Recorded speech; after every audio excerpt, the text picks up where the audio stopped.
I almost feel like that's why the use and practice of them went to sleep for a while, because it wasn't needed yet, and that it's starting to wake up again because the call is there and they're answering it. And between the seaweeds and then of course the mushrooms, which have a lot of similar properties but work in biologically completely different ways, which is fascinating, but with similar results. It's a really holistic approach to be eating your seaweeds and your mushrooms. Welcome, welcome. I am Amber Magnolia Hill, and this is episode 28 of the Medicine Stories podcast. On this show, we explore the mythic journeys that we undertake when coming to know ourselves through interviews with herbalists, story keepers, ancestral listeners, consciousness explorers, earth dreamers, and other wise folk. Story is medicine, magic is real, healing is open-ended and endless. And man, you want to talk about healing and the deep, deep medicine of plants, then you want to talk about seaweed, which we will be doing today with Angela Willard. I'm going to tell you a little bit about what we talk about, and then I'm going to talk a bit about myself, do some kind of life updates. So, feel free to skip if you want and just get into this incredible interview. So, Angela and I talk about conscious conception, evolving as a family, and choosing a new experience. Naming children is giving them the strongest mantra they'll have throughout their lifetime. That part also reminded me of something that I remember episode 22 guest, Yaya Aaron Rivera Merriman, saying to me, Instagram commenting to me years ago, that the first mythology we give our children is their name and their birth story. That's always just stuck with me, and I loved that Angela brought in this idea of their name as a mantra, because they hear it so often through their lives, and our names as mantras and our names as our earliest mythology. This is also something Sophia Rose and I talked about in episode 3 of the show. Letting the land you find yourself on guide you to your medicine. Seaweeds are regenerative cleansers for the ocean and earth and people, addressing the question of radioactivity and the safety of consuming seaweed, because we know that's going to be everyone's first question when we're talking about this medicine. How to sustainably harvest seaweed. And then this is really the heart of it, breaking down the medicinal content of red, green, and brown seaweeds. Which are immunomodulating, which ones are antiviral, anti-parasitic, cancer-fighting, helpful for digestion, thyroid issues, autoimmune diseases, liver issues, detoxification, etc. If you have a body, seaweeds can help you. The nutrients in seaweed, amino acids, iron, iodine, minerals, and more, how they work in the body, and things to consider. The amazing regenerative, bioremedial, ecosystem healing properties of seaweed. And then we get into the constellations approach as a divination practice, connecting to the maternal grandmother that Angela never knew. The vital intelligence of sub-level, underground/underwater life forms. Food is medicine, hot tips for incorporating seaweeds and mushrooms into your daily life. And the deep soul work that motherhood requires, and the challenges and gratifications that family life present. So, speaking of family life, I just wanted to share a little bit about this journey that we've been on with our 2-year-old Nixie over the last 6 weeks, I think. And, it's this interesting thing that I know that all mothers in this culture experience, that I feel a little nervous about talking about, spending any time really focusing on my mothering on this show, because I'm afraid that people who aren't parents or who are maybe past this stage in their lives will roll their eyes and be like, this is not what I'm here for. I don't care about your kids and your problems. I just want to get to the meat of it, which again is fine. You can fast forward on these podcasts.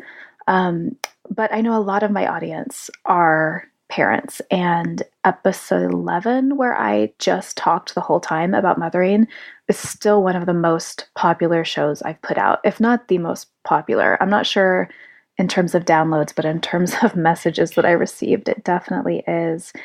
And we just kind of went through something really big, and I feel like I learned some things. And so I just wanted to share that story as briefly as I can. So, as I talked about in episode 11, we did this very gentle sleep training at 7 months old. And Nixie really took to it easily. I think we just were kind of lucky that it was her personality type and she wanted that sleep. You know, she was missing a lot of sleep too by nursing all night long. And so it was amazing. And we had been co-sleeping up to that point. I co-slept with my oldest until she was 3.5. But once Nixie was sleeping through the night without nursing, I was like, wow, we'd sleep a lot better if she was in a crib. And so we put her in a crib, and it was great. It was fabulous. For like a year and a half, she slept through the night in her crib. I mean, of course, there were, the anomaly nights and all that, but for the most part.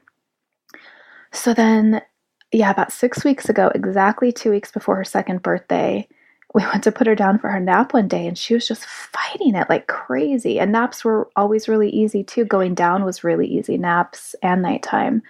We would nurse downstairs, and then she would sit up and reach for her dad, and he would take her upstairs and put her in the crib, and that was it. And so she fought that nap time. It took us like 2 hours. We finally got her down, and we were like, wow, that was weird.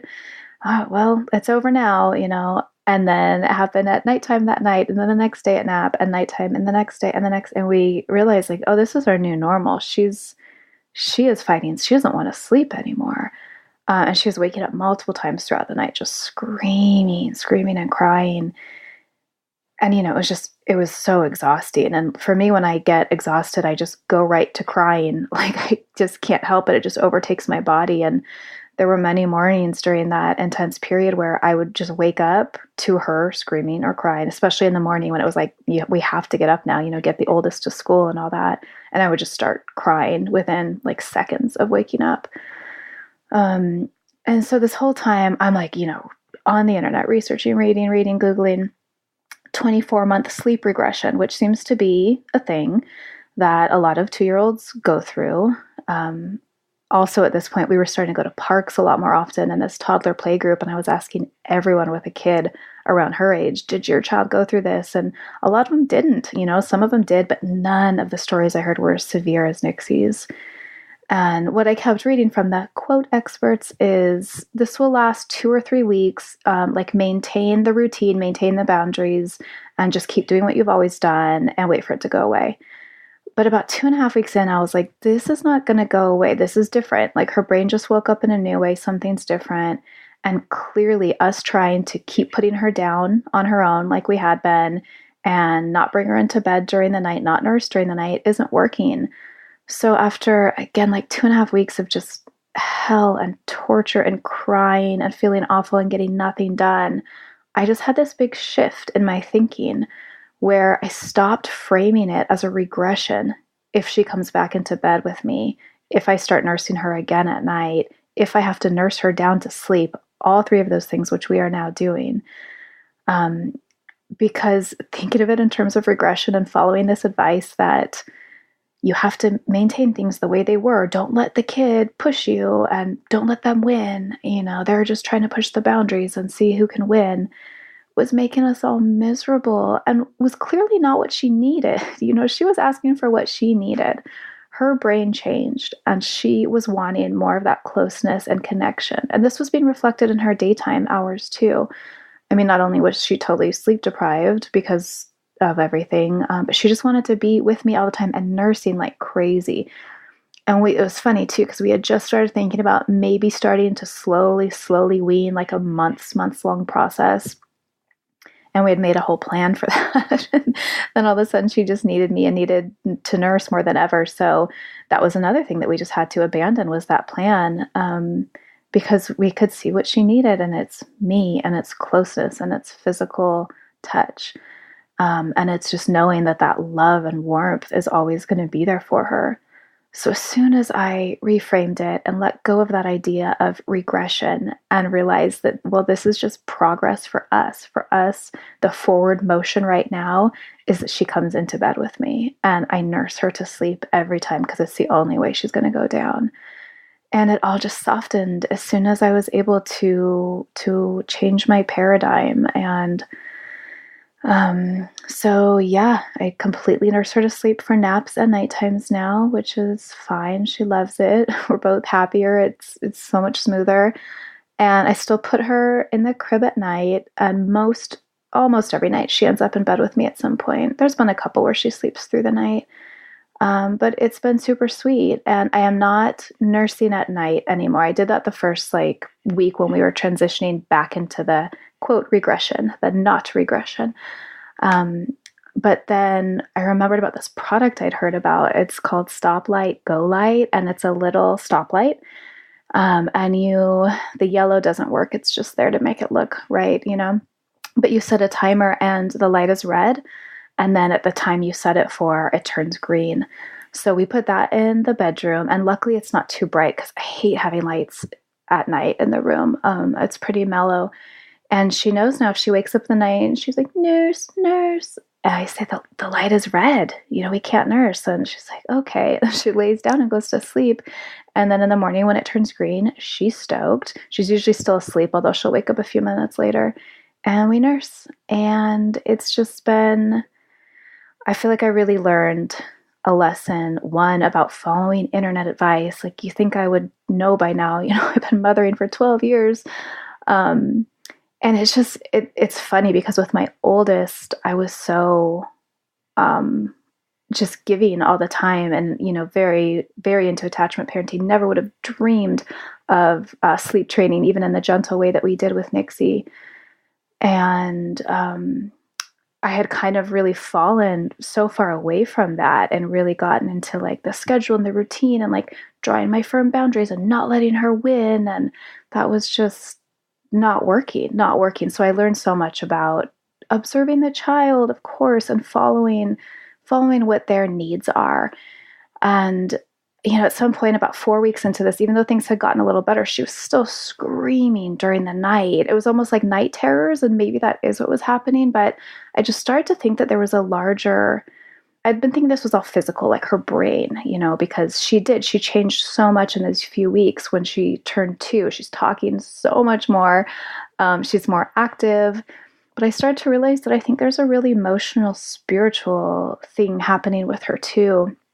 And started thinking about the day, August 15th, that our dog Banjo was killed by a car right in front of our house, right in front of our eyes. And we were out there, me and my husband Owen and Nixie, and Banjo was there too. And we heard our neighbor's truck coming down the road, but Banjo just, hadn't gotten himself killed yet.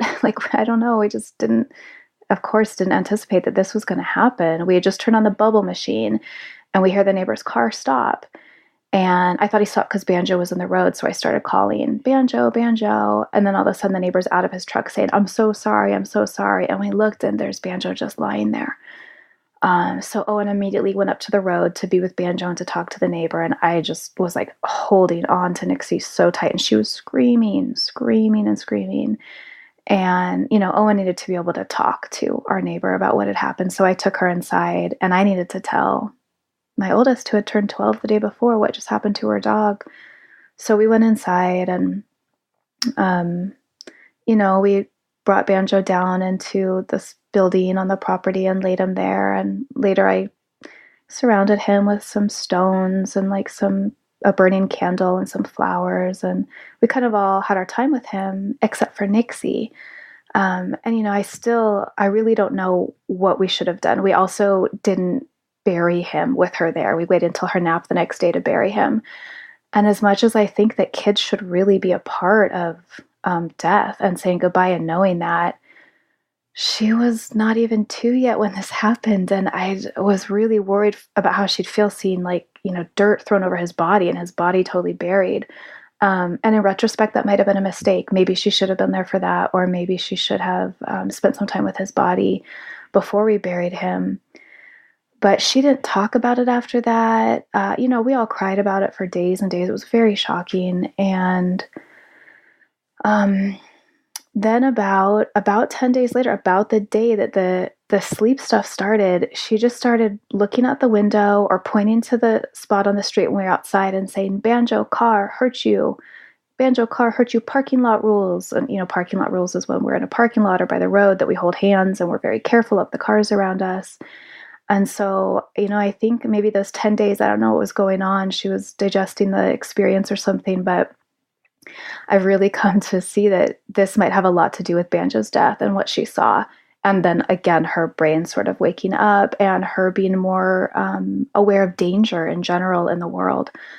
So I finally called our homeopath about it, and she really helped me to nail down the Banjo connection. I had it in my mind, but there was that 10-day lag, and I just wasn't sure. And at that point, I was still thinking it was purely a physical brain thing happening. And we talked about everything that had been going on in our lives. And then she said, "Well, Amber, I just don't know if it's not like she didn't have a big round of antibiotics or some sort of injury or her dog died." I was like, oh, Marcy, let me tell you about Banjo.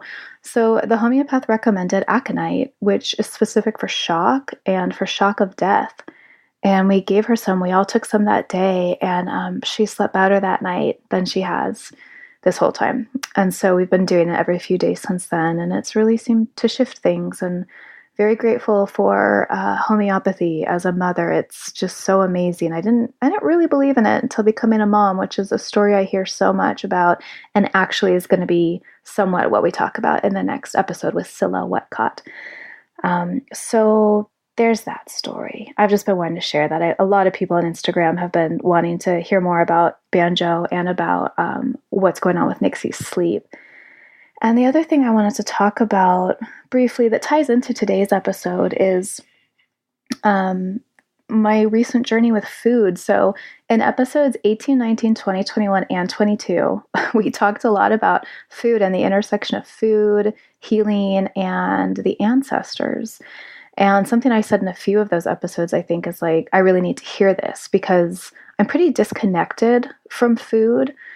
At least in the way that I haven't been preparing it very much at all since Nixie's been born. I'm really lucky that Owen is a good cook and prepares most of our meals. And I had a really hard time with food when I was pregnant with her too. And I just remember being like, I'm going to need a total food reset after this kid comes out because I feel so confused about food. Darla talked about this in episode 19, Darla Antwine, like diet culture and just how confusing food is for so many of us. And I felt that too, as someone who always wants to be healthy and, trying to figure out what to eat and what's best. And it just gets so overwhelming. And then having a baby and feeling like you have no time to actually prepare the food you want to be preparing, especially if you're trying to put out a podcast and most of your energy is going there. But back in the spring, I was really looking at brain healing and just better brain function, wanting to feel less fatigue and wanting to have less brain fog and help people around me who are pretty brain foggy too to get better with that. And I'd also read the book, The Metabolic Approach to Cancer, which is amazing, and you should read it. And another upcoming episode, we're going to talk about cancer with Tara Coyote. Both the recommendation is the same thing for both things, for cancer and for any sort of brain health, and that's a high-fat, low-carb diet, the ketogenic diet. And, I'm just thinking like, oh, keto, like keto bros, like weightlifters, weight loss, what's this all about? And then I learned what it is, and it's really simple. The body can run off of two types of fuel. There's either glucose, which is sugar, carbohydrates, or there's ketones, which you get from fat. And running off of fat is how our ancestors lived, and it is much preferable to running off of glucose. If you're running off of glucose, you're inflamed all the time. And, so many diseases, heart disease, diabetes, many autoimmune issues, cancer, brain issues, so much more is made worse by running off of glucose, which almost all Americans are, unless you're specifically like eating a ketogenic diet, basically. And running off ketones, it's just like the body goes into self-healing mode. The body goes right into self-healing when you are in ketosis. And of all the three macronutrient categories: proteins, fats, and carbs. Carbs are the only one that you could live without. You could live without them. They definitely have their place in small amounts, but you would absolutely die without fat or protein. We talked about fat too with Darla, and I think with Yaya, Aaron, in episode 22. So, eating fat doesn't make you fat. It's just kind of like an accident of the evolution of language that those two words are the same thing, but they could be different words because they are different things. And it's so sad that we have that idea in our culture. And there's some good books out there about like how this all evolved, how we got the idea that eating fat makes you fat. But eating carbs makes you fat. Like we know that now. That's what creates the fat on our bodies. And I don't want to focus on being fat or weight loss, because I also very much have a problem with diet culture and fat shaming. But I just want to like bust that myth real quick for anyone who thinks that eating fat makes you fat. It doesn't. Eating fat gives your body what it needs to heal. Every single one of your cells has fat in it, needs it. It's the lipid bilayer around each cell, and especially the brain. The brain is just a fat burning machine. So about a month ago, a dear friend, my closest friend, the woman I've spent the most time with over the last 9 years, and her daughter is one of my oldest best friends too, was diagnosed with cervical cancer. And she had borrowed that book from me back in the spring, the Metabolic Approach to Cancer. We both just found it really interesting. And so she immediately started eating keto. And I was like, I'm going to get back into it too. I was loving it back in the spring when I was doing it. I felt so good. And then we had this like horrible summer that I've talked about before, starting with me getting shingles. And then we just kind of reverted right back to comfort food, but I knew I wanted to get back into it. And so her getting cancer and needing to eat this diet to heal, because cancer cells live off of sugar. That is their fuel source. If you deprive them of that, they can't grow anymore. They can't spread.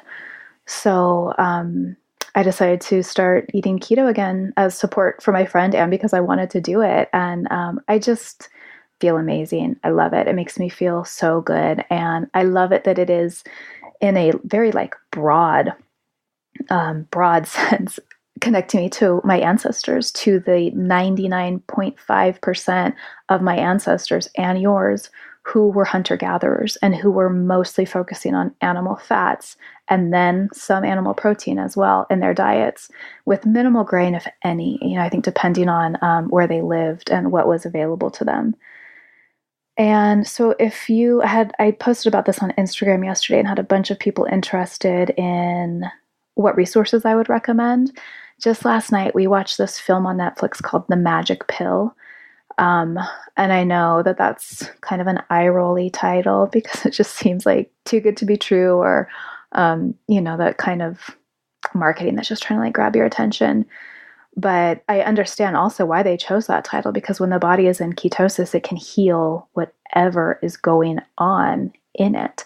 And in the film, they look at some Aboriginal peoples in Australia and talk about their original diet, and then how that changed when white people came along and introduced processed foods to them. And this is something I've always been interested in since finding the work of Weston A. Price and all the different indigenous peoples that he studied back in the 20s and 30s, and how their foods and therefore health changed so much when white people came in, Europeans, and introduced processed foods into their diets. And then the other part of the film is focusing on individuals, someone with diabetes, a few people with diabetes, weight issues, asthma, and actually a whole bunch of issues. They end up talking to a lot of people, and a 6-year-old with autism. And that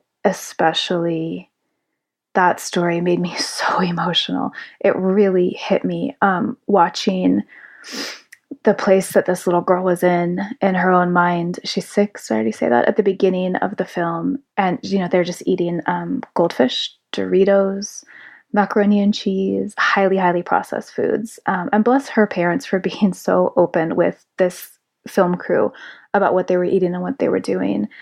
And so they throw out all that food and they teach them how to cook high fats, how to cook a diet high in fat. and good fats, not rancid fats, and not, of course, vegetable oils or those kind of fats. And they like document her first 5 days of eating this way, and she hates it, right? She's freaking out. Her sister too. They want the food that they're used to and the food that they are literally physically addicted to. Her dad actually talks about how it reminded him of when he was a drug addict and just desperately need that fix. But the parents, they know that this is not good for their children, that they can't do it anymore. And they have to take this opportunity to do this. And so on day 5, the little girl, Abigail, finally shifts and starts eating the food that they're making for her. And you can imagine, I mean, I'm talking about how terrible these 3, now 6 weeks of Nixie not sleeping were. But 5 days of your kids like not wanting to eat and not eating and freaking out about food, that just sounds absolutely terrible. But they make it through, and the girls start eating this good, whole, fatty food. And within days, Abigail, just watch the film. She makes these changes. She becomes more present. They had always had to feed her with a fork, and she just picks up the fork one day and puts it in her mouth. And later in the film, they show her handing things to people when asked to, and her sister says she's never done that before. And I cried every time this child was on screen, especially as she's healing and her parents are talking about all the changes they're seeing with her, because it's so profound what feeding our body the right nutrients does for the brain, for the cells, for the mitochondria, for everything. And a lot of people talk about the GAPS diet. Yaya talked about that in episode 22. Very similar. It's just, not giving our kids these crazy foods that disrupt their body systems, disrupt their very cells and ourselves as well. Some of the weight loss stories are so dramatic in this film. And one woman who was on very, very high levels of insulin completely goes off her insulin after 10 weeks eating ketogenically. And it's delicious. I love it. I'm like, this is the food I crave all the time anyway. Eggs, egg yolks, raw dairy works for me. So a lot of raw cheese and bacon and butter, so much grass-fed butter, lots of veggies. And I love it. It's been amazing. So some resources I'd recommend besides that film, The Magic Pill, are everything bulletproof. A lot of people have written to be like, you're into bulletproof? That's so surprising to me. And I think it's for the same reason that it seems kind of like bro culture and, techie, and it is, but also like Dave Asprey is amazing and his story is amazing. And I love his books and I love his podcast, and he really understands the science and the body and the mitochondria. His book Headstrong is all about mitochondria, and it's just fascinating. And the bulletproof diet is a lot stricter than just keto, but I really appreciate at least having that book around to refer to, like, oh yeah, what did he say about this food and that food, and what's the science on this? And I'm a lot more flexible than the bulletproof diet, but it's still very much the foundation of the way I'm eating. And his podcast is incredible. I would listen to almost any episode at any time because there's always going to be very, very good knowledge in there. I've also really been liking the podcast, The Keto for Women Show with Sean Miner. If you are a woman thinking about this, for sure listen to the first 2 episodes, and then you can see which other episodes speak to you. But there's definitely some special considerations for women, and keto is kind of a bro culture, so I love having that resource around. And then books by Nora Gedgaudas, who is interviewed in The Magic Pill. It's Gedgaudas. She has Primal Body, Primal Mind, I think it's called, and then Primal Fat Burner. She's great. My gosh, she just goes like deeper than anyone into all of it. Super, super educated, super amazing. And in Primal Fat Burner, she tells the story of her months in like near the North Pole in the Arctic, studying wolves, and how she just naturally gravitated to like almost a full fat diet, and how amazing that was, and how much weight she lost, and how much clearer she was. And like so many of us who are conscious of health and food, she'd been, a vegan and even a raw foodist, I think, before that. And she couldn't believe how much better she felt. And so that kind of started her on this lifelong journey of interest in nutrition. And you can also look for her on podcasts. She's been on a number of podcasts and she's amazing. And maybe I'll invite her to be on this one someday too. I am going to take a little break from interviewing, but there will not be a break in terms of shows coming out because I really need to catch up on interviews I've already done. Okay, if you're still listening, thank you. Thank you for listening to me talk so much about things that I love talking about. Let me tell you a little bit about Angela Willard. She became a clinical herbalist through the Wild Rose College of Natural Healing in 2005. She has since practiced as an herbalist through many avenues, including consulting, growing herbs, wildcrafting, and co-creating the Harmonic Arts Botanical Dispensary. Angela actively adds herbal and health tools to her basket of wisdom by continually upgrading her knowledge with a strong focus on women's health and wellness. Her love for the sea has also led her to exploring and understanding the deep underwater world of seaweeds, which you often find her teaching out and about in the community. Her excitement for the positive impact on health seaweeds have on people and planet has her embarking on a new journey with a new endeavor called Seaweed Gardens. As this fall, she will be planting her first crop of ocean plants. We talk about that a little bit in the interview. Sharing information that empowers people to live with integrity and reach their highest potential is a true calling, one which fuels her on her path. Angela balances her time between raising a young family and nourishing her passionate purpose as an herbalist. You can find out what she's been up to on her company website, harmonicarts.ca, and watch for more to come from her newest work on seaweedgardens.ca. I want to briefly mention here that when we talk about cancer-fighting properties of brown seaweeds and the fucoidan, as soon as we hung up, I told her about my friend's cervical cancer diagnosis and got on her website and bought her fucoidan extract for my friend. And my friend is just so excited to take it and feels, very blessed to have this medicine available. And thank you so much, Angela, for harvesting these seaweeds, learning about them, knowing how to properly process them and make the medicine as strong as it can be, and putting it out there into the world through Harmonic Arts. We're so grateful to be able to have these for my friend. And I also got her the 5 mushroom blend, also cancer fighting. And something else I just wanted to briefly mention, since we just talked about ketosis and talked a lot about babies and children here, and Angela's going to talk about that too in the interview, is that babies are naturally in ketosis when they're breastfeeding. Breast milk has some sugar, but it's not very much. And, it's mostly fat and a little bit of protein. And so babies are, okay, I'm not a breast milk expert. I know it's sweet because there's the sugars, but it still meets like the keto ratios of the macronutrient contents. And so little ones are in ketosis all the time. And if they're just breastfeeding, I think that's really sweet. And it's only when we start to feed them carbs that they break out of ketosis and can start becoming glucose burners. And if you're a glucose burner, you are inflamed all the time. And it's so hard to heal from that state. And I just love thinking about how indigenous people still eating their traditional foods and prehistoric humans were just so healthy and robust. There was no degenerative disease. There's always the odd cancer mutation, and that's just part of being human, but so much less, so much less than today.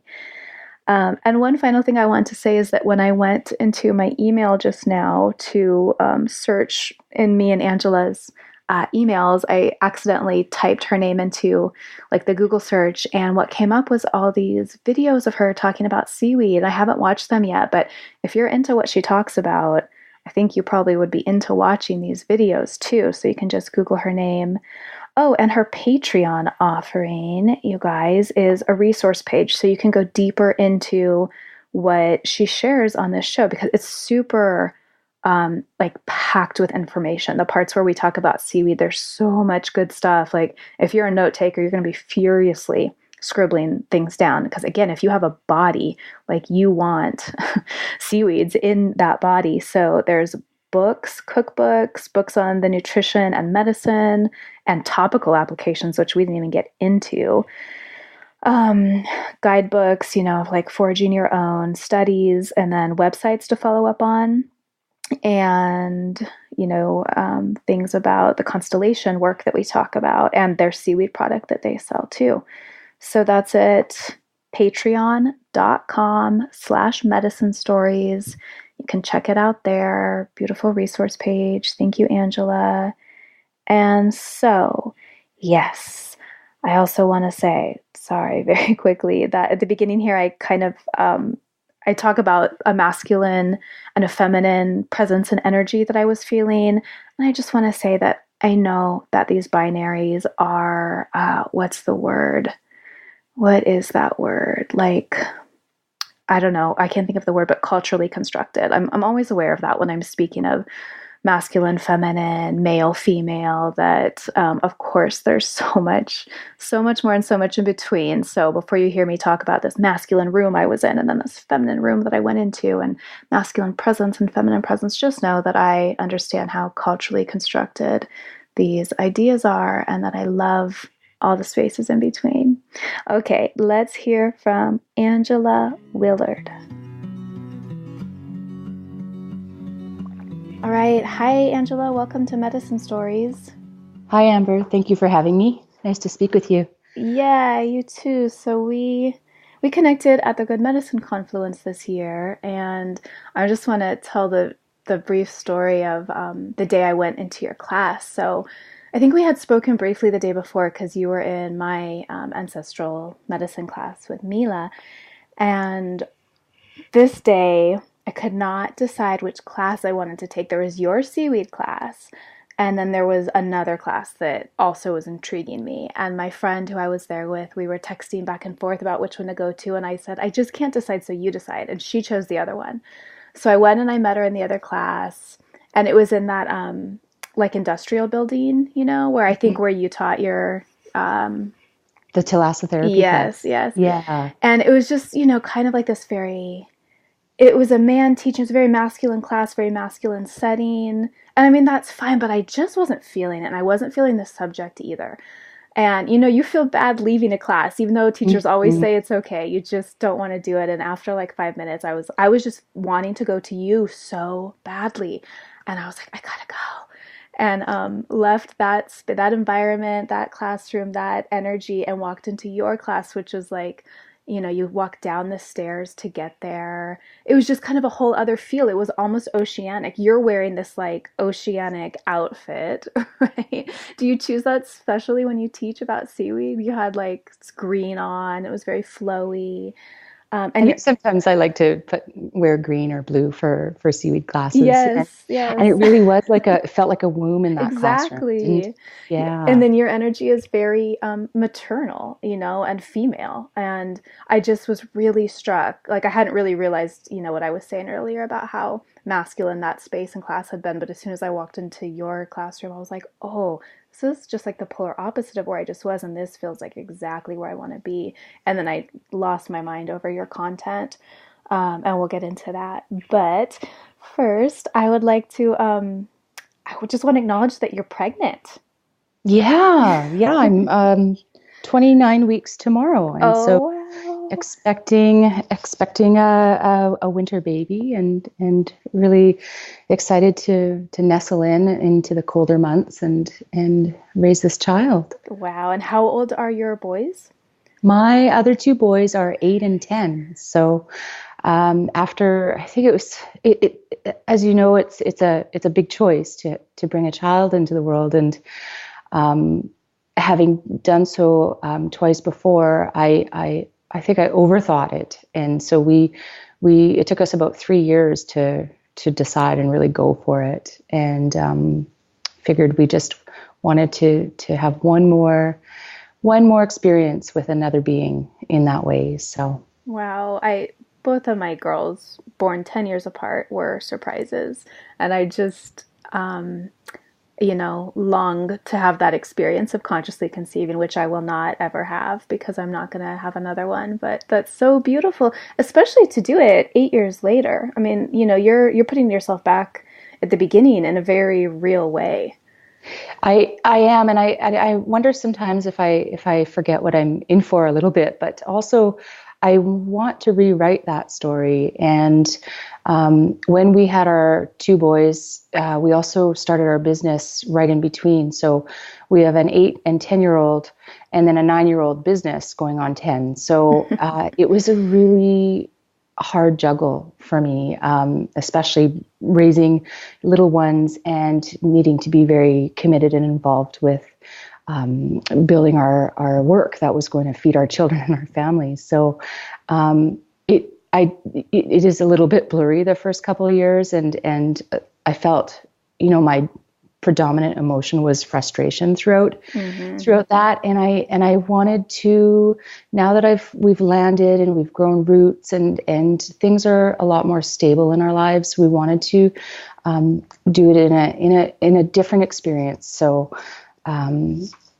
just for the sake of change and new and growth and new experiences.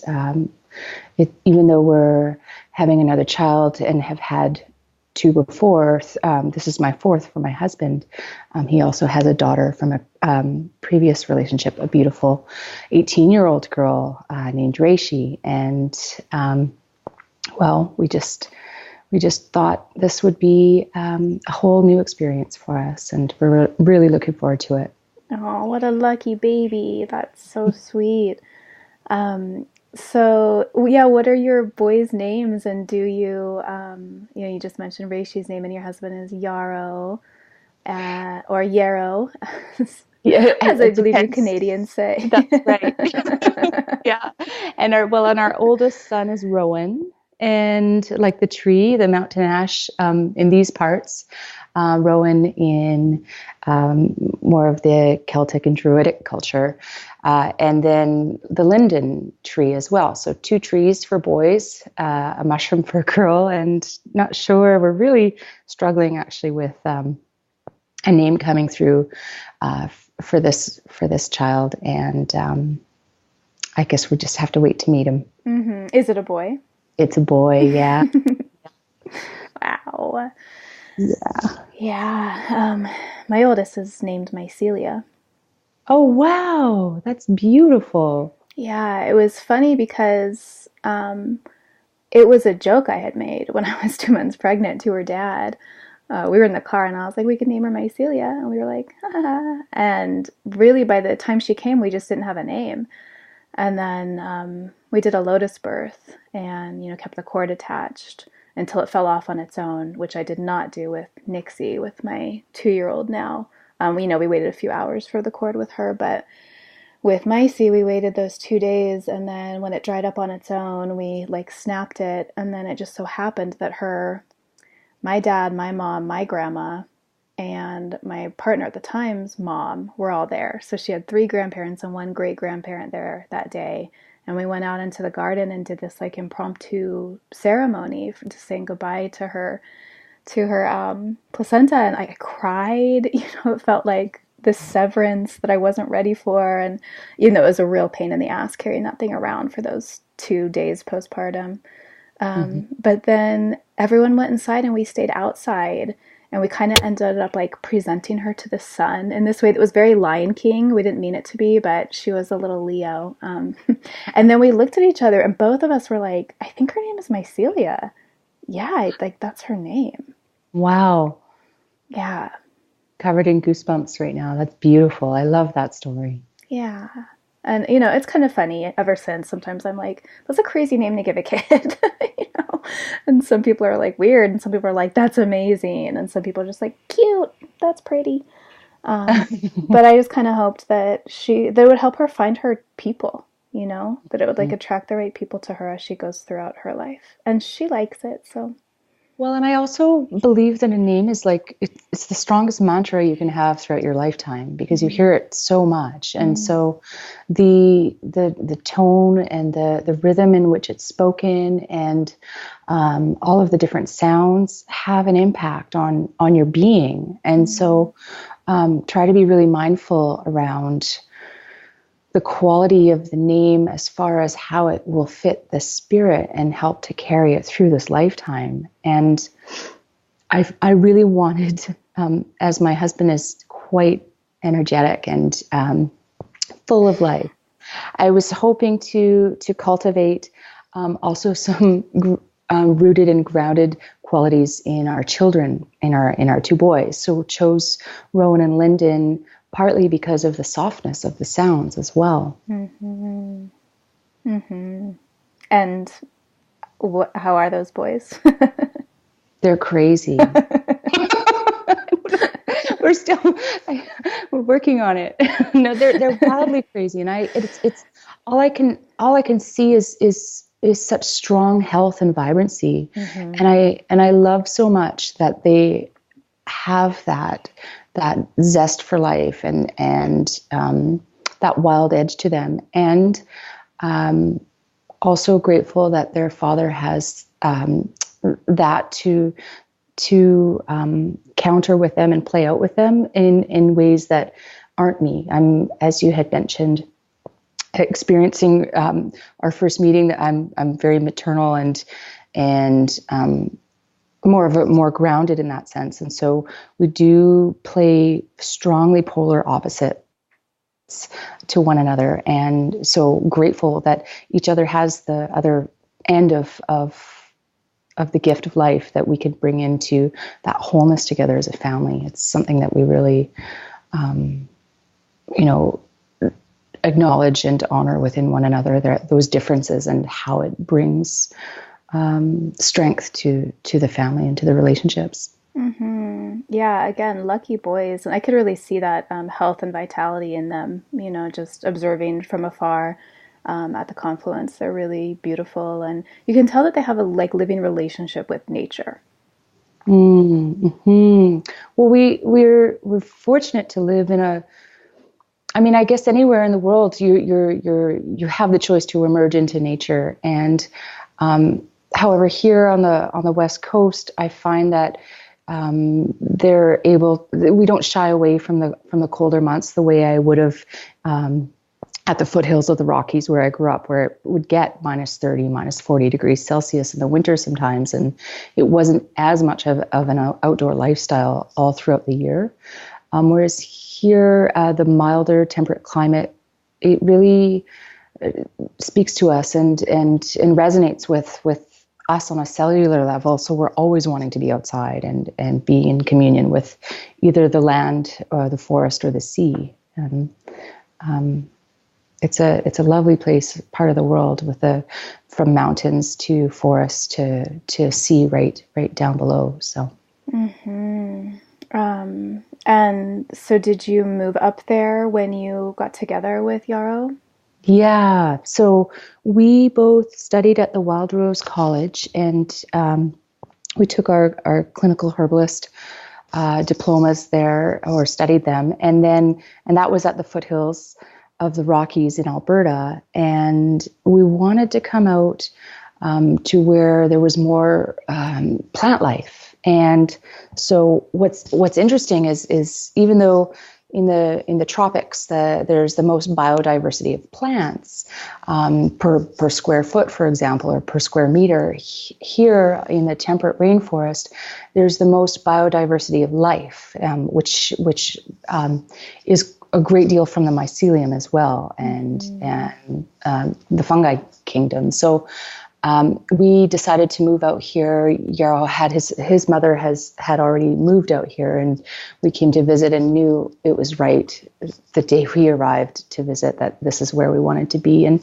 I spent a lot of time in Alberta begging plants to grow just based on the climate, and here it's a matter of cutting them back, and I love that lushness and feeling as though I'm my breath is inhaling the plants in the environment. I thrive so much on that. And so we did decide to move here about 15 years ago now and grow our family. Wow. And were you, so you guys really have this focus on mushrooms and seaweed. I mean, plants in general, pollens also. I remember at the confluence just being like, wow, they're just like next level. Like we're moving beyond just the plants. We're going to mushrooms, seaweed, pollens. And I would think, yeah, with that temperate rainforest up there being so rich and heavy in mycelium, that perhaps that guided that interest, and then being near the ocean. And yeah, I guess I just am curious about how those interests and focuses unfolded for you guys. Yeah, it was absolutely from the bioregion we had found ourselves in. It wasn't something that we had studied a lot of, other than some theory throughout the program that we took, but didn't have a lot of relationship with the algae, the macroalgae, the seaweed, or the mushrooms. And so once we moved out here, it was really interesting how we branched into different loves of nature within the realms of Vancouver Island.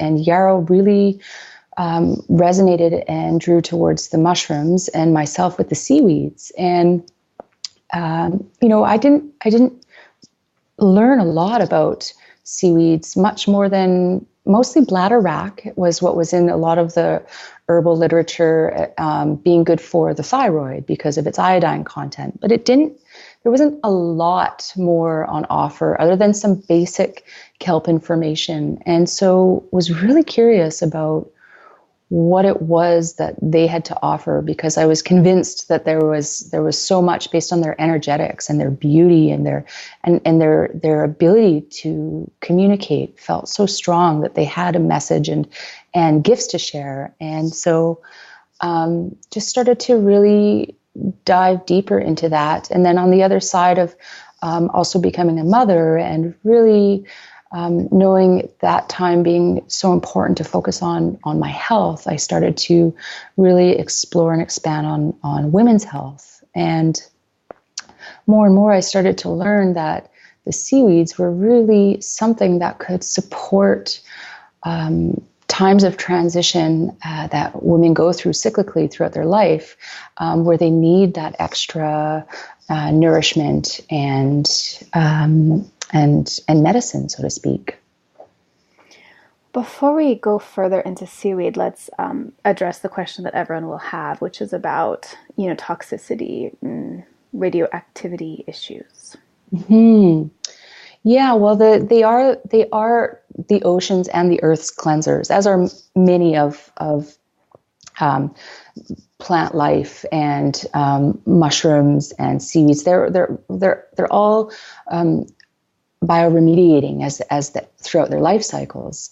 And so one of the things with seaweeds is they do tend to remove radioactive isotopes and heavy metals from the ocean.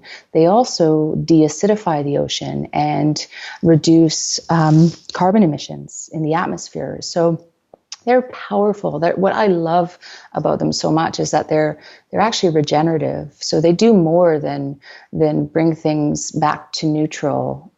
They actually help to heal the planet based on where it's at today. And so it's something that is really important for us to look deeper into how we can work with them further without having that fear of them having those toxicity factors. And so really a lot of the radioactive isotopes like the strontium and the cesium, they're very heavy particles.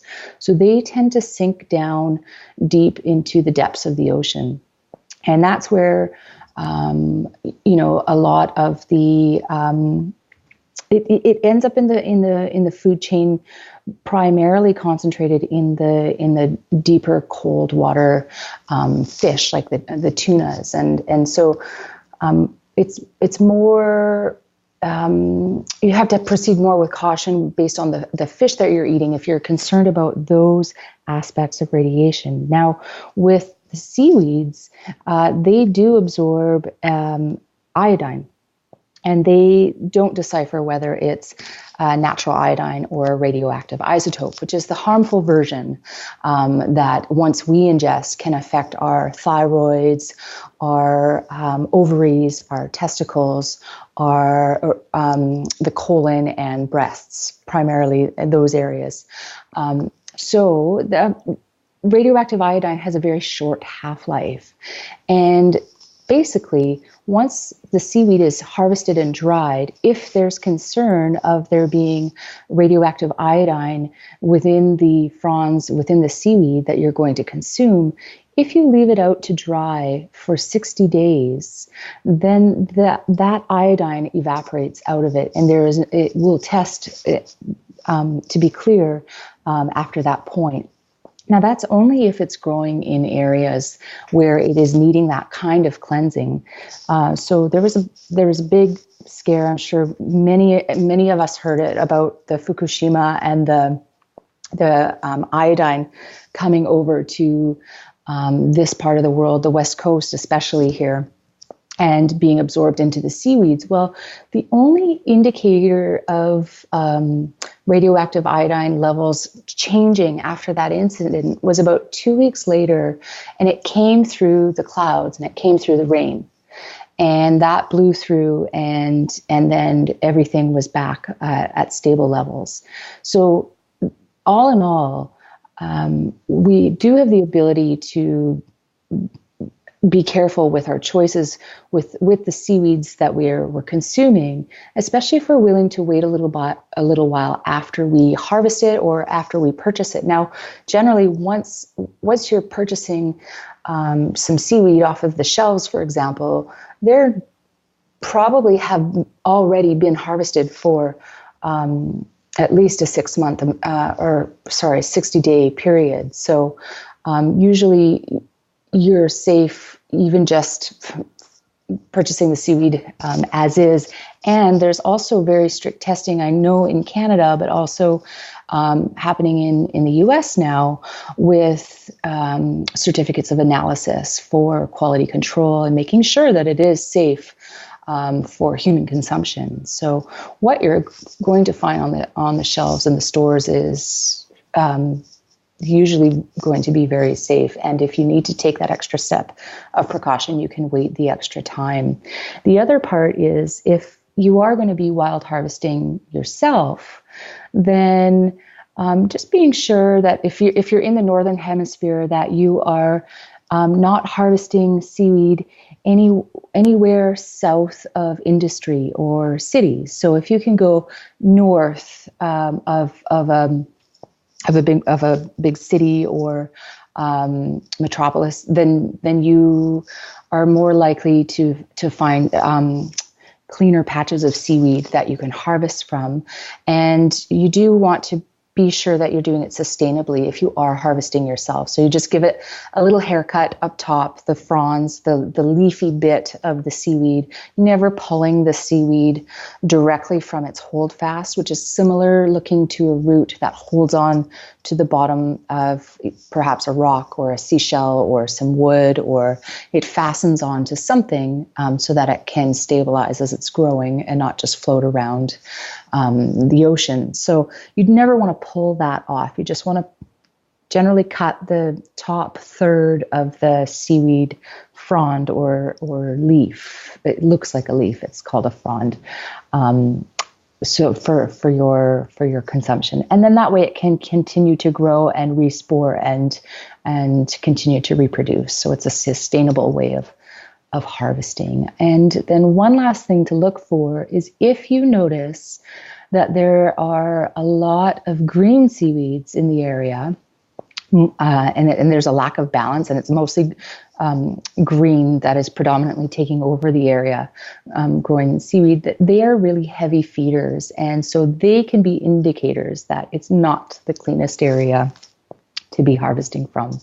So if you have a nice balance of reds, greens, and brown seaweeds in the area, which are all the three color categories that nature offers them, then you know that it's quite likely a very clean area to be harvesting from.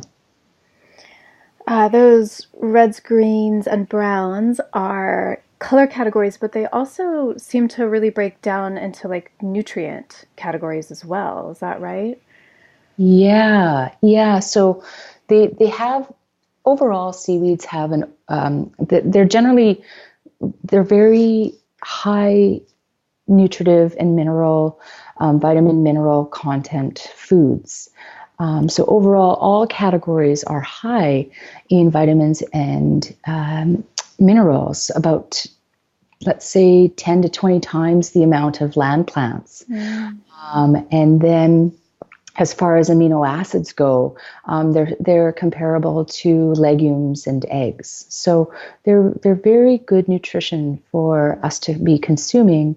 However, there are other aspects medicinally that we don't want to consume too much. It's as we know, or you may have heard before, that the medicine or the poison is based on the dose. And so we look to cultures that have been consuming seaweeds for a long term to see what is a safe amount. Now, we don't want to necessarily go right up to that amount that the Asian culture, for example, in Japan, where it's very widely consumed on a regular daily basis and has been for a very long time. So the body's ability to process and work and recognize the nutrients and the components in the seaweed is stronger than ours in North America, for example, where we have kind of forgotten the ways of eating seaweeds and including them in our daily diet. So we want to start low at about 2 to 3% of our overall daily consumption of food being seaweeds. And over time, and a long period of time, so gradually building that up to a maximum of about 10%, which is what is consumed in Asia. And they'll even eat about 7 to 10 different species throughout the day as well. So a lot of variety is very important. And the reason I like to talk about variety is because of the red, green, and brown factors. The more variety of those colors that you're consuming, the more you're going to get a holistic, full spectrum benefit of what the seaweeds have to offer. So essentially, the greens and the reds are quite similar. They're mostly immunomodulant, especially the greens, based on something in them called the ulvins. And so the immunomodulating properties basically helps with either overactive immune systems or underactive immune systems. And there's an intelligence in there within the seaweed that it knows how to give the body what it needs based on what it's missing, or based on if there's too much going on and it needs to cleanse that from the body. So mostly greens are very helpful for immunodeficiencies or autoimmune disorders. And then, of course, they are high in iron, and they are, again, the true sense of a superfood, where it's a lot of nutrients and very little calories. Also, all seaweeds really are the only superfood that I know of that really can attest to that statement of being high, dense nutrition and very, very low calories. And then the reds, they're mostly antiviral. And it's the sulfated polysaccharides in the reds that help the body keep viruses from penetrating the cell walls. And so this has been known in industry for years and has been even used in contraceptives. Is quite often you'll find red seaweed extracts in contraceptives for the sake of blocking STIs from transferring. And so they're often in lubricants or used on condoms and such, so that it helps to prevent the spread of any viruses. Also, in red seaweeds, they have an anti-parasitic effect. And so this is one of the reasons that you wouldn't want to eat copious amounts of red seaweeds on a regular basis. So anything that has a very strong antibiotic or antiparasitic or antimicrobial effect, it can be too strong on the body in larger quantities. So It's called the domoic and kyanic acid components of the red seaweeds that help with, as a vermifuge, helps with any kind of worms or intestinal parasites that could be contracted through food or water. So that can help keep the digestive tract clean if eaten on a regular basis in smaller amounts. So that would be, smaller amounts would be about 1 to 2% of your daily diet of reds. And so that even includes nori is considered a red, dulse. Those are the two most popular reds. Irish moss, the carrageenan extract that comes from Irish moss is also a red seaweed. However, carrageenan and agar, they're the two parts of the red seaweed that help with emulsification and binding and gelling properties that we'll use in all kinds of industry and painting and toothpaste and ice cream, like in everything that's thick. If you can imagine any substance that's thick, it quite likely has seaweed in it, specifically the reds. Although they have a very strong ability to gel, they don't have a lot of bioactive to them, that part of the red seaweed. So even if you see that there's carrageenan, for example, in your almond milk, it's not going to have any bioactive action on your body or benefits the way consuming whole seaweeds would have.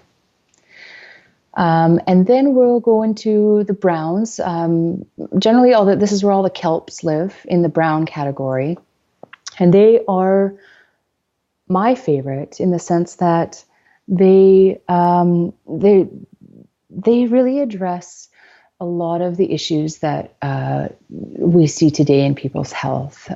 Specifically, there's over 1,000 studies on their ability to create apoptosis in cancer cells, and it's an aspect of the brown seaweeds called fucoidan that what it does is cancer can go, it can be really stealth and hide in the body until the immune system's ability to recognize it can be a bit too far gone and it's already taken a stronghold in the body. So what fucoidan does is brilliant, is it goes around to these foreign mutagenic cells and flags them to the immune system and helps them recognize them as foreign and invasive so that it can then follow suit and do its job and work to eliminate these rogue cells in the body. So that's a really important piece that is being recognized all throughout the medical industry across the planet right now in many studies. And what's really exciting about it is not only is it a very effective approach to help support the body working through cancer, but it can also be helpful in conjunction, they're finding in the studies, with conventional therapies like chemotherapy and radiation.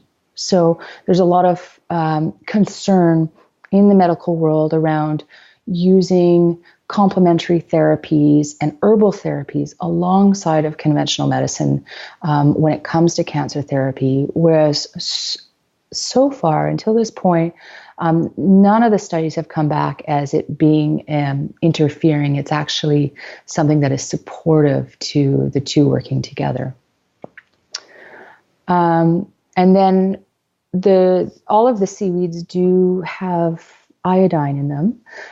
However, the brown seaweeds have the highest amount. So if you're looking to increase your intake of iodine, then you want to focus on the browns for that sake. If you're looking for getting the least amount of iodine, then focusing on the reds would be more ideal because they have the least amount. Specifically, the nori has the least amount of iodine. And that would be so for things like a hyperthyroid condition Or if you're concerned, if you're working with Hashimoto's, then and you're concerned about iodine feeding the thyroid, then you could still work with seaweeds, but focus more on the reds, and that way the body can still get the vitamins and minerals that it needs. Now, all of these seaweeds are fantastic for a vegan diet or a plant-based diet because of their high amounts of minerals and amino acids and iron.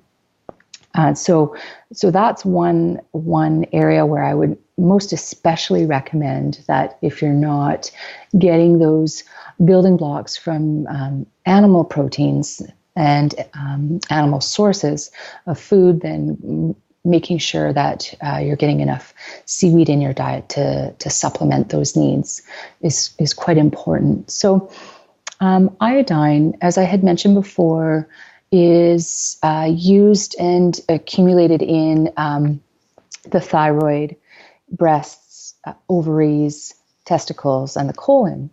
And what iodine does is it can help protect the body from absorbing any kind of environmental toxins, specifically in the form of xenoestrogens, which basically are delivered to us via plastics and heavy metals and even some fungus. And so the receptors in the body, basically, if they are topped up with sufficient amounts of iodine, they will protect the body from absorbing the xenoestrogens and the environmental toxins that are circulating more and more around in our planet, unfortunately, from penetrating our bodies. And so along with that aspect, the protective aspect of the iodine, in conjunction with something else in the brown seaweeds called alginates, which is basically an insoluble fiber that moves through the digestive tract, and it acts like a toxin sponge, and it's brilliant for especially heavier particles like heavy metals and just cleansing out the GI tract from any kind of bits of food or that can be stagnant and haven't moved all the way through, just cleansing out the colon. And then, of course, from heavy metals and radiation, it's like a toxin sponge. It just gathers all that up and moves it straight out through the body. So it's between the iodine, which prevents the absorption of these particles, and then the alginates that moves it out. It's a really great shield that we can use in consuming kelps on a daily basis to protect our bodies from the distortions of chemistry that have been happening through industry. So overall, I've just been finding that when I'm working with anybody's health in consultation, and there are hormonal imbalances, stress from lack of, well, number one, from lifestyle, but then combined with lack of proper nutrition to support stressful processes in the body, any kind of environmental toxicity buildup, issues with digestion, fatty liver is a big one. I didn't mention that, but the brown seaweeds also help protect against fatty liver and encourages the liver to dispel any fat accumulations around and deposits around the liver. It's been shown in studies that it's a very effective approach to work with fatty liver, the non-alcoholic version, because there's fatty liver that can be acquired from alcoholism, and then there's also from a high fat and sugar and carbohydrate diet. So when it's especially from imbalanced diet, the kelps can help to counter that effect of the fatty liver that is a result of such a diet. So there's just so much. It's usually the number one recommendation I'll make for any health concern is to start to bring in a variety of reds, greens, and brown seaweeds into the daily diet, in balance of all three colors. It can be in dried form, fresh, cooked in soups and stews, used in salad dressing. I put it in my kids' oatmeal. It's a really easy medicine to incorporate into your food. So it's one of my favorite ways of letting food be my medicine is consuming seaweeds on a regular basis and sticking to that. And overall, I find that maintaining those choices helps to keep me resilient in a lifestyle that is pretty full on between raising children, growing a baby, building this or keeping up with the life of this business that's taken its own vitality and just needs more and more attention and energy to keep it moving. So, I think that's amazing. it's like overwhelming how amazing seaweeds are and their interaction with the human body. And it really just seems like medicine for these times with all the toxicity issues that's happening. And one in 2 men and 1 in 3 women will get cancer. Mm-hmm. And they're expecting that number to greatly increase in the next few decades. Seems like everyone I know is being diagnosed with autoimmune issues lately. Yeah. And, it's just amazing. Again, let me use that word for a third time. That these ancient life forms that have been in the oceans forever can be so supportive of the specific health crises facing humans today.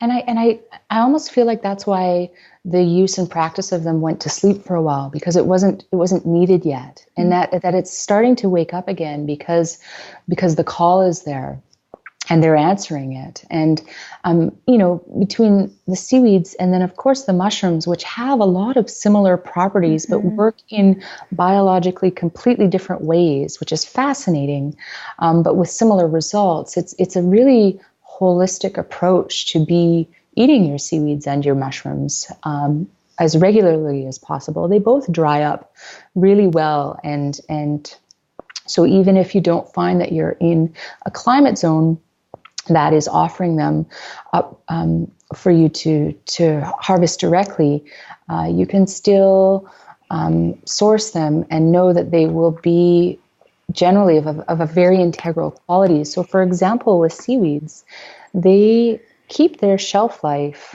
for, unlike herbs, which is 1, maybe 2 years at the most when dried and stored properly away from heat, light, and oxygen. When you have them contained properly, they keep their nutritional profile for 10 years. Wow.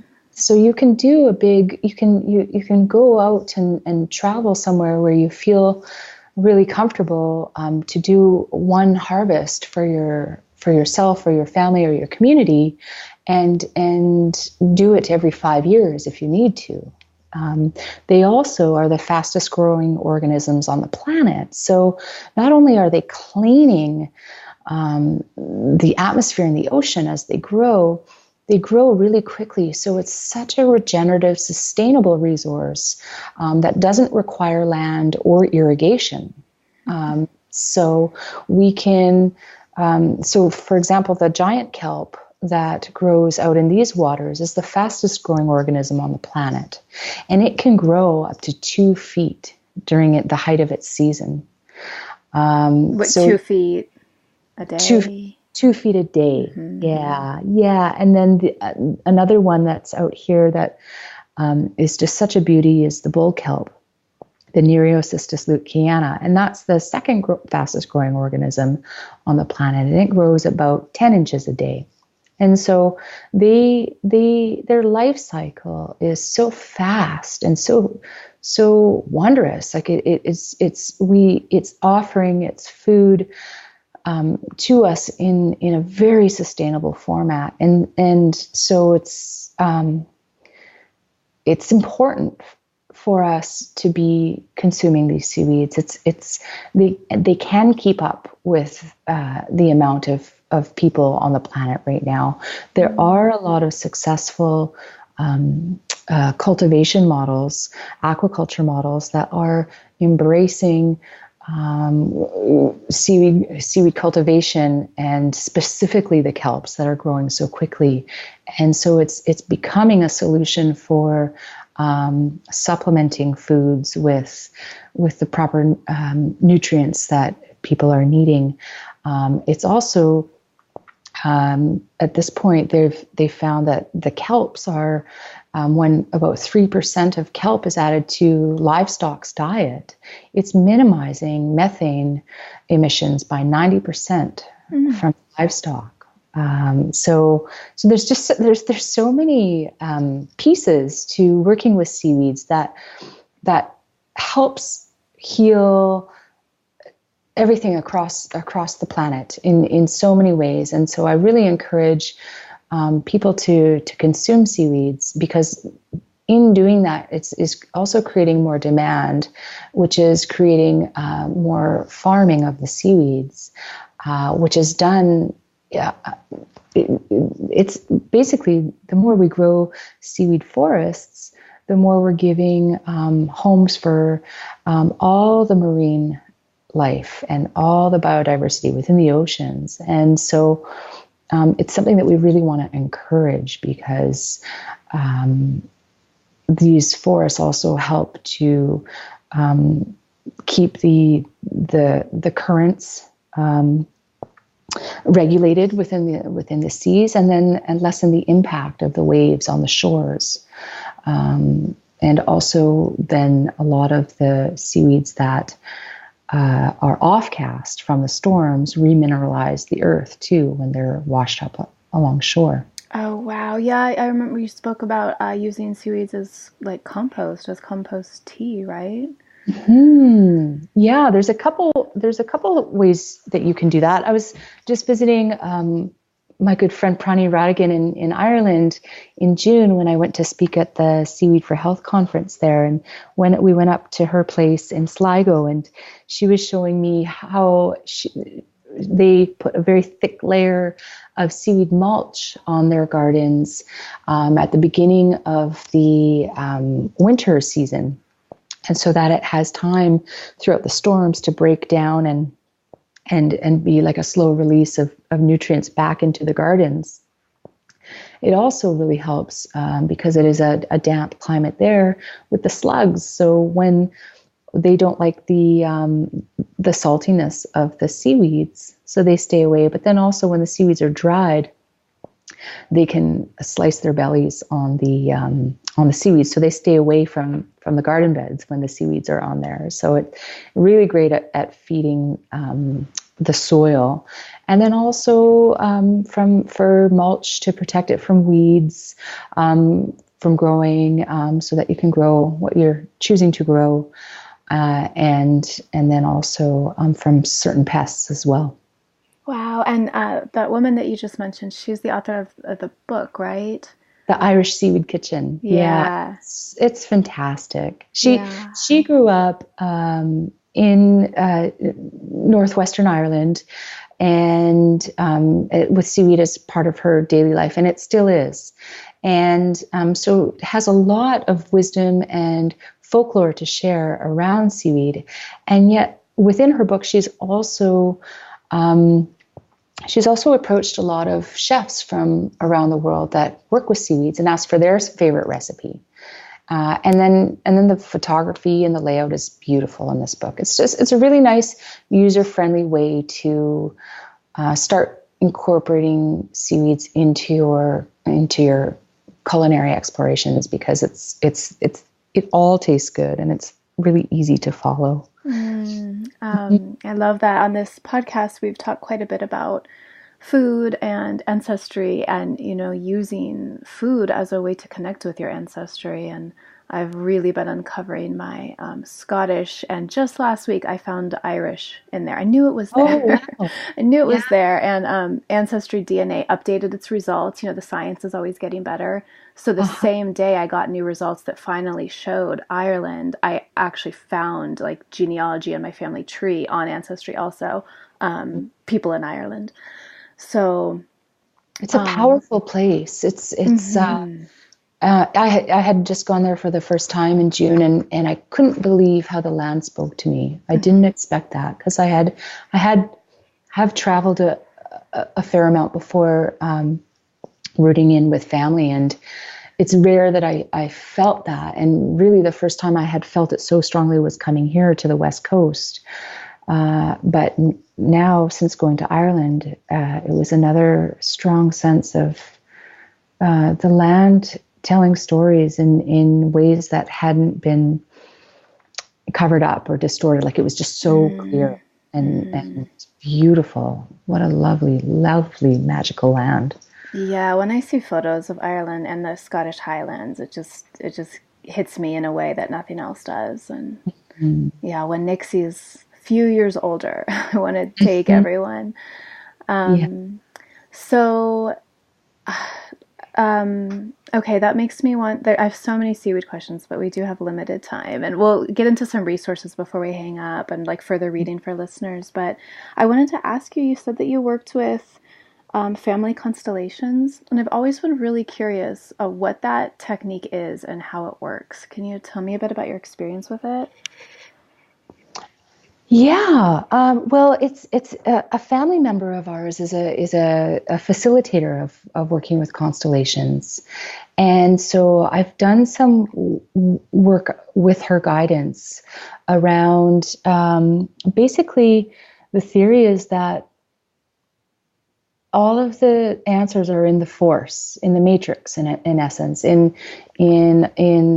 life matter that surrounds us and is interpenetrating us. And so when we're looking for confirmation or guidance or direction and have trouble accessing that within, then there's a way in which constellations are facilitated with other beings in the room, but it can also be done with objects, where the questions are asked to either the objects or the other beings in the room that then are able to embody the messages and sometimes the spirits that in which that the person that is on the learning journey and asking the questions within the process can ask and access. And it was very powerful to see how, especially when there was neutral people in the room that didn't know one another, could come in without any kind of preconceived ideas or notions and just be an open vessel for what was to come in and the guidance that was to take place within it all. So we've worked with it a few times for our own family direction, sometimes our business direction, just when we feel really at a loss for decisions and we've gotten all of the concrete information that we need to logistically make a decision, but then when we need extra help within the heart and spirit realms, we've gone to this person who's helped us find answers that were already there inside, but just to hear them more clearly from an objectionable kind of point of view, as to see it kind of all happening outside. So it's definitely, it's not something that I've ever facilitated, but I've participated in and found great value in throughout difficult times and process. And it's similar, I think, to any form of divinity work where it's being asked to the greater spirit for help and just another tool of a way of hearing or receiving that information. And does this relate to your relationship with your maternal grandmother?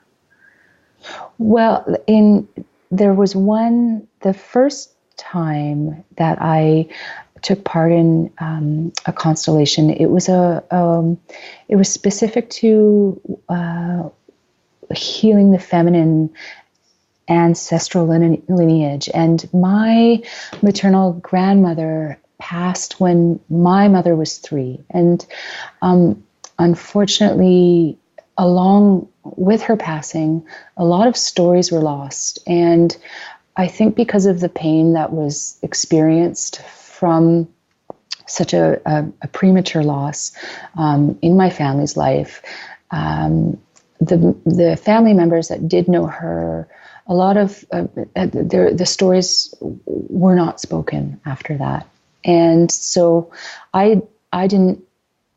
Neither my mother nor myself were able to really know the stories and that line and those roots, other than just through feeling. And so being able to work within the constellation, it was profound to hear and to bring her essence back in and ask some questions. And I think that they were all within me, as I was in her at one point when she was living, as my mother was being formed, as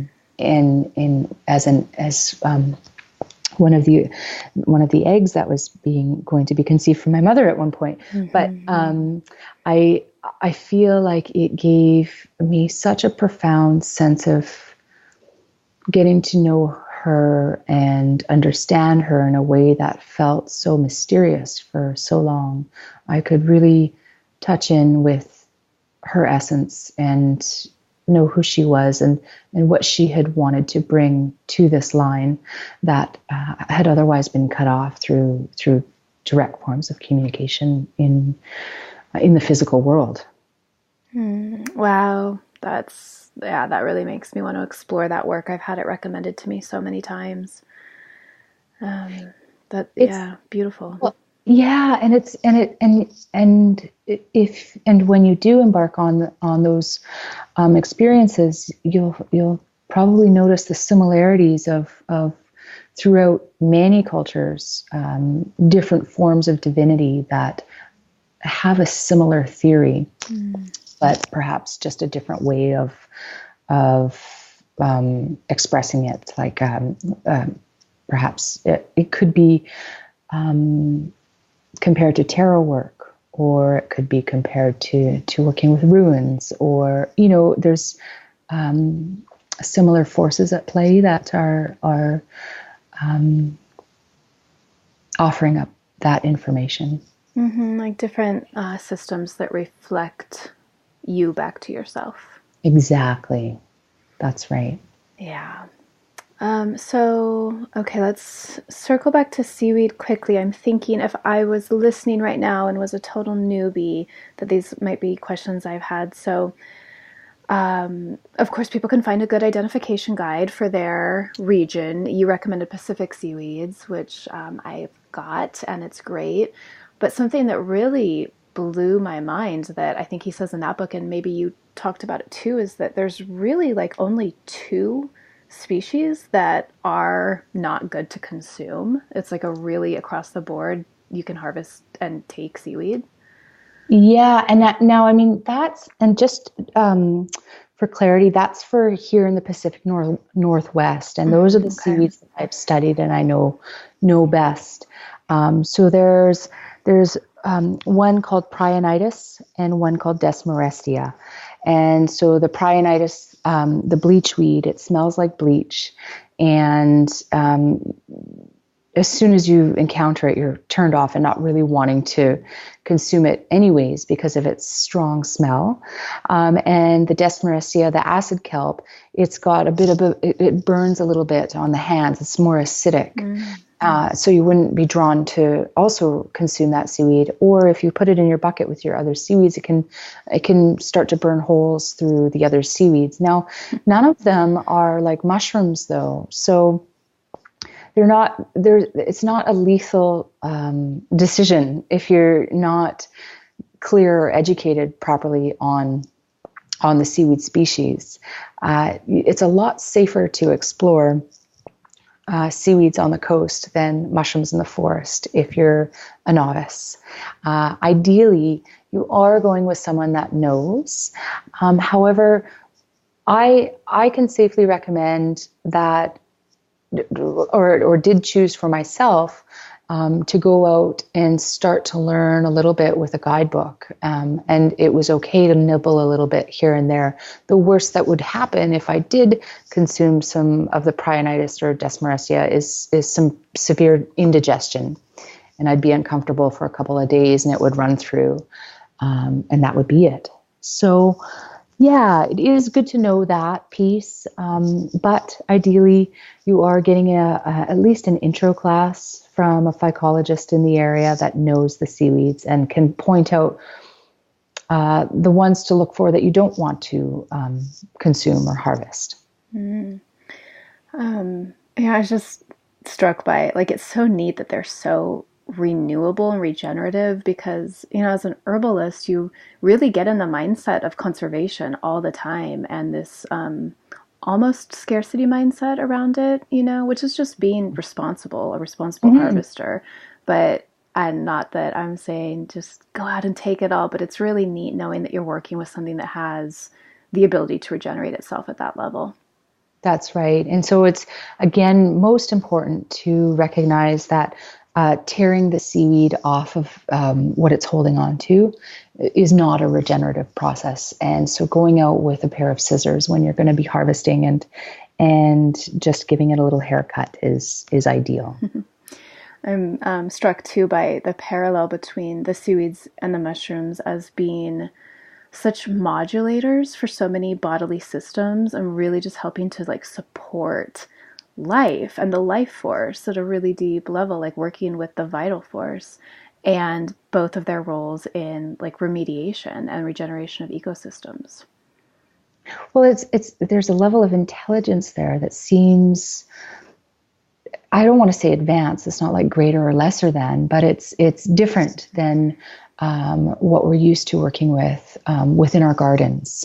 There's a, and I think probably because it's underneath, whether it's the mycelium that's underground or the seaweeds that are underwater, there's something about that sub-level of communication that can work in different ways that has more of a magical feel to beings that are more conscious level, above ground where they operate day to day. There's something about going swimming with the kelps in the ocean and seeing them, each and every one, for their own spirit, and the way in which they speak to you is so profound. It's like nothing else to be under there with the community of kelps and meet them, each one individually as their own being, and it's one of the most magical sensations. It sounds lovely. I miss the ocean. And I also wanted to ask about, you mentioned putting seaweed in your kids' oatmeal, but do you have other tips or other ways that you incorporate both seaweeds and mushrooms into your daily life and make sure that your family is ingesting them? Well, yeah. I mean, just this morning we had chanterelles with eggs. That's one of our favorites for mushrooms. But we also do mushroom drinks. They have a real nice earthy flavor. So I'll do medicinal mushroom hot chocolate for my kids. You can make a really strong mushroom tea and then add some cacao powder and some maple or honey. So that's one way. Smoothies is always really great. Whether it's fresh seaweeds or dried, I can pop that into their smoothies. One of my children, he'll live off of beach seaweed and garden kale and raw broccoli. Like, he just loves that. The other one, it's like if it has any color, he's not interested. So I've had to, so especially for my younger Lyndon, I've had to really get creative with my ways in which I put them into the foods. Putting them in smoothies is always just such an easy way to do it. And or hot drinks in the wintertime, hot herbal drinks with a little bit of honey and some kind of fat, whether it's a creamer from a nut or butter or whatever your choice is to add fat, just because it then slows the absorption, and then they get the most out of the medicine. Mm-hmm. And they also love the flavor. Kids, I think we all do. I think we all thrive off of good fats, and so sure to add that in. And it's a really good vehicle as well, as is the sweetener. The sweetener can be a vehicle to drive the medicine further into the tissues. So making sure to include some of that in the drinks is something that I know is benefiting them. If I'm pairing it with bioactive, nutritive foods, if it was just sweetener for the sake of sweet, then that's something else. But it is a great delivery mechanism into the body. Right, deeper into the tissues. Mm-hmm. And then lastly is the broths, and you can make a really rich broth with all of the medicine, and then add in the things that they like, and know that base, that foundation, is nourishing them in the way that you're intending. Mm-hmm. You also, I remember, spoke about using seaweeds in your ferments, like you make sauerkraut and... Yeah. And that was something I hadn't mentioned. Raw brassicas are goitrogenic, which means when we eat raw broccoli or kale or anything in the brassica family, they actually require more iodine for absorption, for the body to process these foods. And so what I do is for a couple of reasons, that reason for one is because of the iodine content in the seaweed, I add it with my ferments, my sauerkrauts. But then also it helps it from going mushy. So the extra iodine helps to counter the need for more iodine in eating the brassicas, but then also its ability to absorb water. So a dried form of seaweed will absorb 10 times the amount its weight in water. And so it can be really helpful if you're struggling with mushy krauts and ferments, which can happen at the beginning when you're just getting that balance and that art right. So seaweeds seems to help really mitigate that issue. And then you guys, Harmonic Arts, you sell powdered and small little flakes of seaweed and mushrooms as well. And we've been using the powdered reishi in our morning coffees or teas that we also have butter in, and just been sprinkling your seaweed mixture, onto our food. And that's kind of been my intro into incorporating those foods into my daily life. Yeah, those are definitely some of my favorite products in my household with my kids is the mushroom powders. They're so easy just to make those drinks or add to sauces or soups or anything really. They absorb in really minimally. Like, it's not like there's a bunch of grit and the kids wonder what it is. Yeah. And then the sea veg, it's called a sea veg blend. I love this because it's got a blend of red, green, and brown seaweeds in flaked form. So really, a tablespoon of that a day is all you really need for your seaweed needs. and it's simple and easy, and it doesn't have a strong flavor. For some that are really sensitive to the flavor of seaweed, that's another aspect. But usually it's because your body it isn't used to absorbing its glyconutrients. So the fucose in the seaweeds, the cell receptors take a little time to remember if seaweed hasn't been a part of your diet in your lifetime, or even throughout your ancestors' lifetimes, through the last 20 to 60 years, then it can take up to 2 months of a little bit of seaweed each day for you to start enjoying it again. And so we see that often. And then all of a sudden, people can't get enough of it once their bodies know how to process it, which seems quite naturally the way you would have an aversion or an attraction to something based on how your body's ability to process and work with it would be. So the sea veg I love because it can go really, it can sneak into other foods without taste, or you can have it as a feature, as a garnish, and it can really enhance the flavor as well. Seaweed has a classic flavor called umami, which is that special sixth flavor that is kind of like a universal flavor of all of the flavors tied into harmony in one, and very big in Asian culture and cuisine. And it's through the seaweed that flavor is acquired. My 2-year-old loves the sea veg. If I put it on her food, she just tries to eat the seaweed on top. Just leaves the food and more. Kids love seaweed. They really do. I feel like we're born ready to absorb and use seaweed.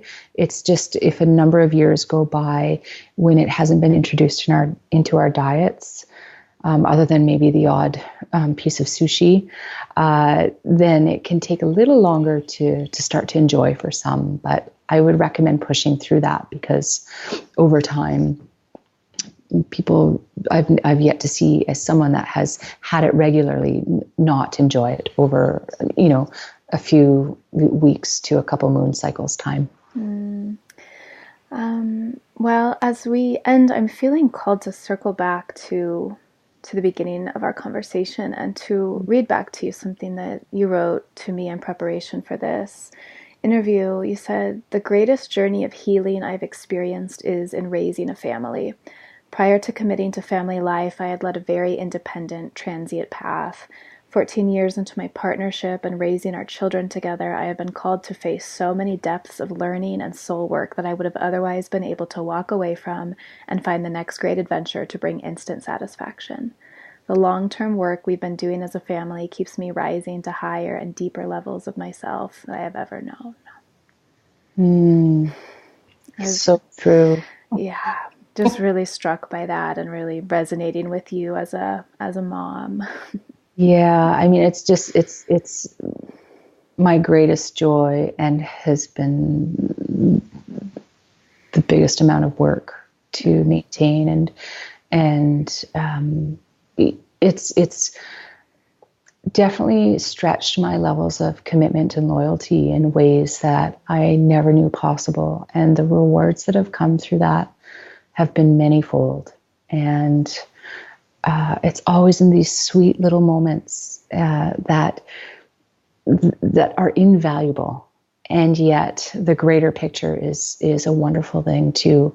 But it's those moments of connection and love, and seeing your impact make a difference on the lives of the people you love, including yourself, which has also been a big full circle learning for me. Is I definitely put myself last and still work with that within my family dynamics. And however, now I see putting myself first is the best thing I can do for them. And it feels really good too on my end. Mm-hmm. Yeah, I was lucky to have learned that eventually with my oldest and been able to incorporate it as much as I can now with my little one. And I found too, we have similar lives. We run a similar business while mothering two Mm. kids and with our partners, just being in full partnership as far as family and business goes. And it's just amazing as a mom that your time is so limited, your quote free time, your time away from intensive mothering, that I just find I get so much done in my like 9 to 12 hours a week that I'm not intensely mothering, that it's just like I'm so much more focused and efficient than I was before being a mom. And it's so gratifying, isn't it, to know those abilities are so strong and able, and rewarding to take that time and have that contrast from doing you and then doing family. And like even right now speaking with you is the most wonderful thing. I'm so grateful to have this sacred space, quiet surroundings to be here and speak and commune with you in this way, that isn't so like the other end of my life, which can be feel very chaotic, in the throes of it all.